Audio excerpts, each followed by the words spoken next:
Silahkan kelompok 2. Ada Risma, Sevira, dan Siti.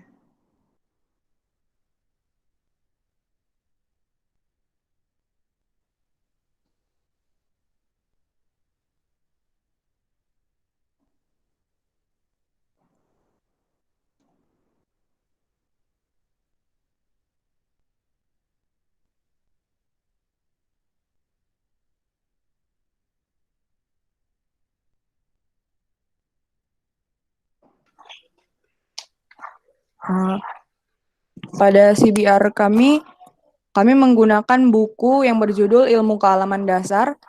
Pengarangnya adalah IR Sujatinah MSI, penerbit Semarang University Press, kota terbitnya Semarang, tahun terbitnya 2010, jumlah halaman 160 halaman.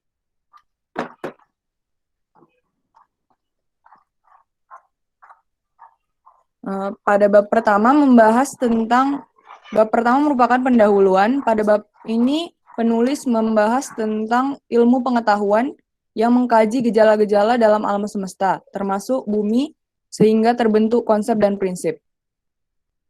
Pada bab ini penulis juga membahas tentang bagaimana bertambahnya pengetahuan, yaitu didorong oleh dorongan untuk memuaskan diri yang bersifat non-praktis atau teoritis, guna memenuhi kuriositas dan memahami hakikat alam semesta dan isinya. Yang kedua adalah dorongan praktis yang memanfaatkan pengetahuan itu untuk meningkatkan taraf hidup yang lebih tinggi. Kedua dorongan itu kemudian menumbuhkan kemajuan ilmu pengetahuan. Dorongan pertama menuju ilmu pengetahuan murni, sedangkan dorongan kedua menuju pengetahuan terapan. Pengetahuan termasuk kategori ilmu pengetahuan jika memenuhi kriteria teratur, sistematis, berobjek, bermetode, dan berlaku secara universal.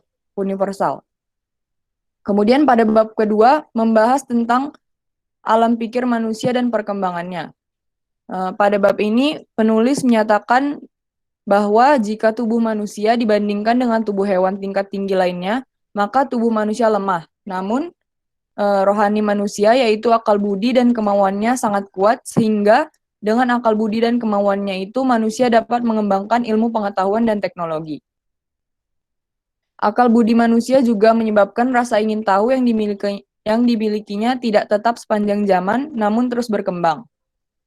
Materi selanjutnya adalah mitos. Mitos adalah pengetahuan lain yang merupakan kombinasi antara pengakuan dan kepercayaan.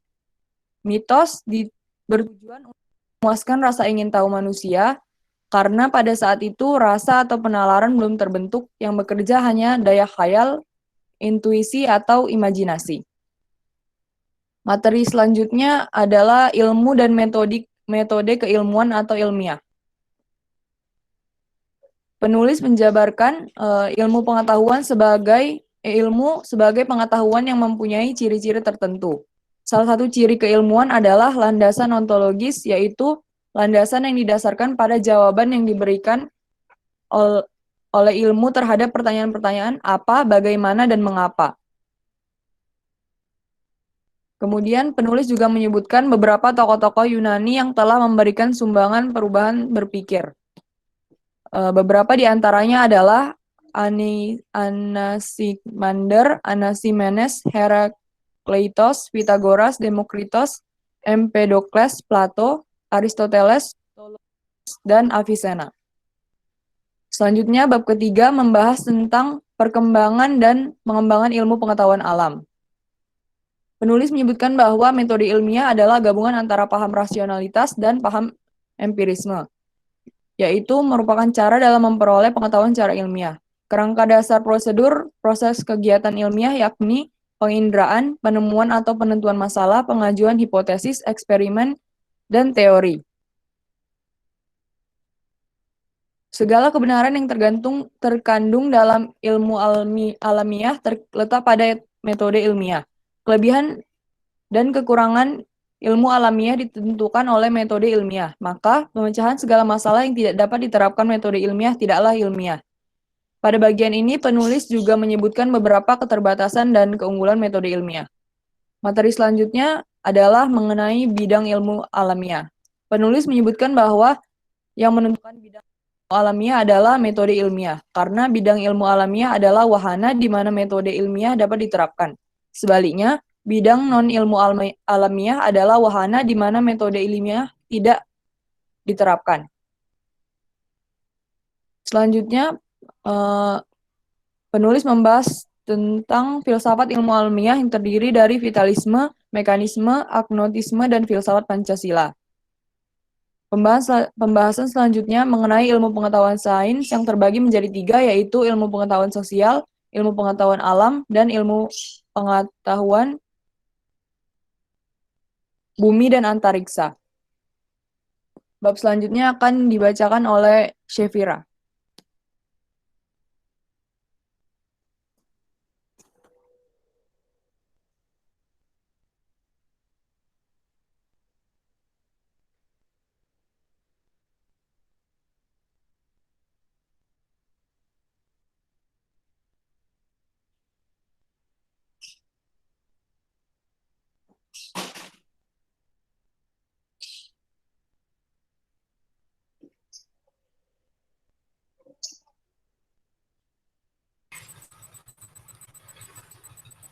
Bab 4 membahas tentang alam semesta dan tata surya.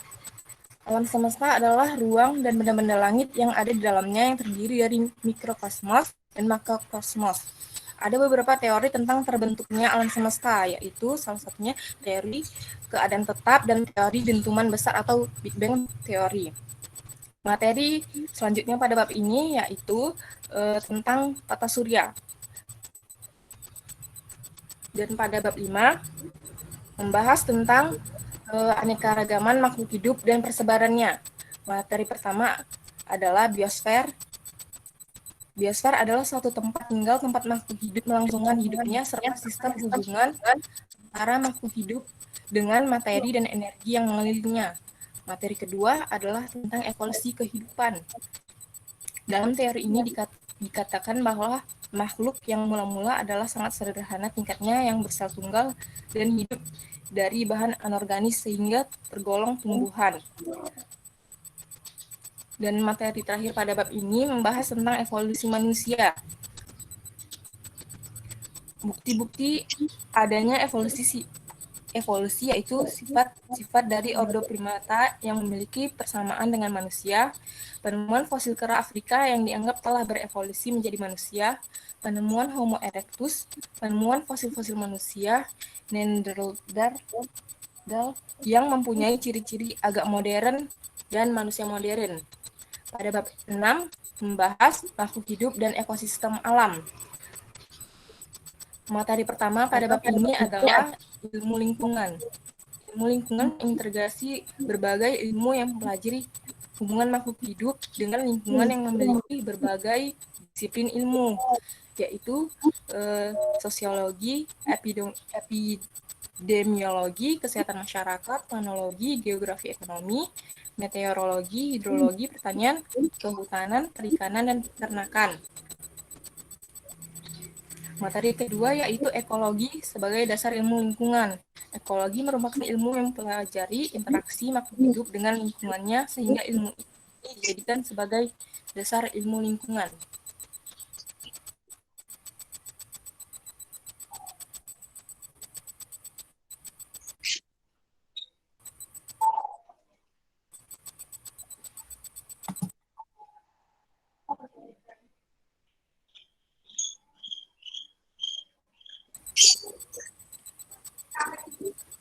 Selanjutnya akan dibacakan oleh Siti Alvina.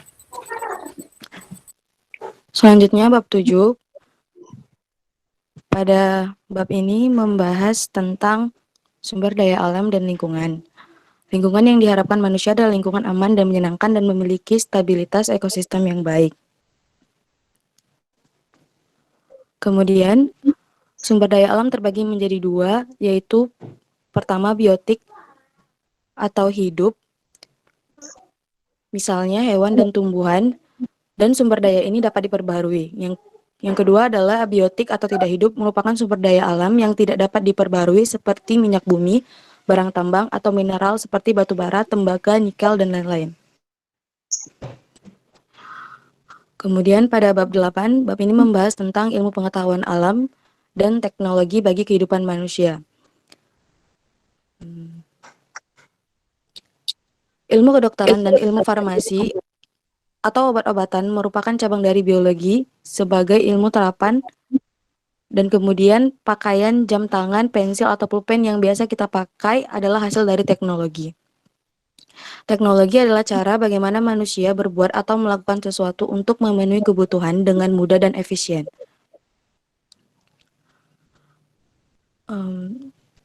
Dampak dari perkembangan ilmu dan ilmu pengetahuan dan teknologi ini bukan hanya dampak positif, tapi banyak juga terdapat dampak negatif.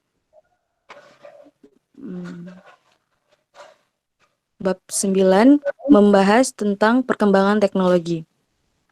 Pada bab ini membahas lebih rinci apa-apa saja yang telah berkembang di kehidupan kita, seperti pada mesin, pada bidang komunikasi, dan bioteknologi, dan lain-lain. Kemudian pada bab 10 membahas mengenai isu lingkungan, salah satunya semakin menipisnya sumber daya alam atau unrenewable atau konvensional, dan dampak negatif pemanfaatan ilmu alamiah dan teknologi. Terima kasih. Selanjutnya akan dibacakan oleh Risma.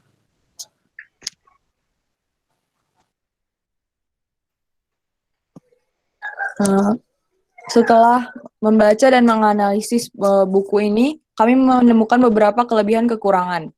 Kelebihannya adalah penjelasan setiap materi jelas dan mudah untuk dipahami oleh pembaca.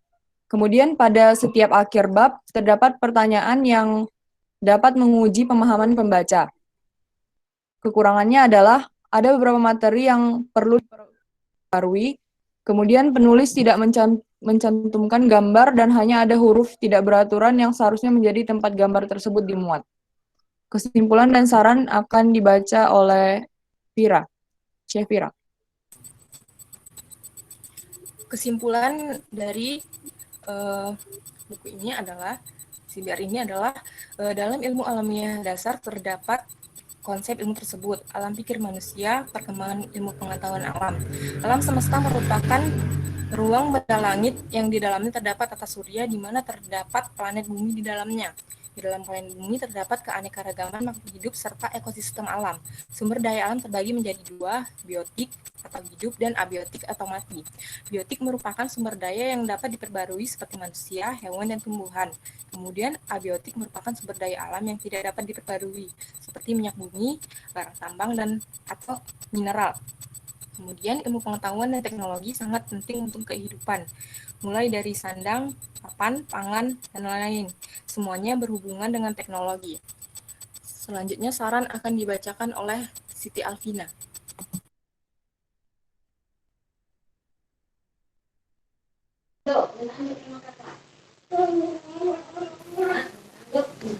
Diperlukan revisi untuk buku ini serta sebagai pembaca jika ingin memahami tentang ilmu alamiah dasar, alangkah baiknya tidak hanya menjadikan buku ini sebagai sumber bacaan, namun juga membaca buku yang lainnya sehingga ilmu dan pemahaman semakin bertambah.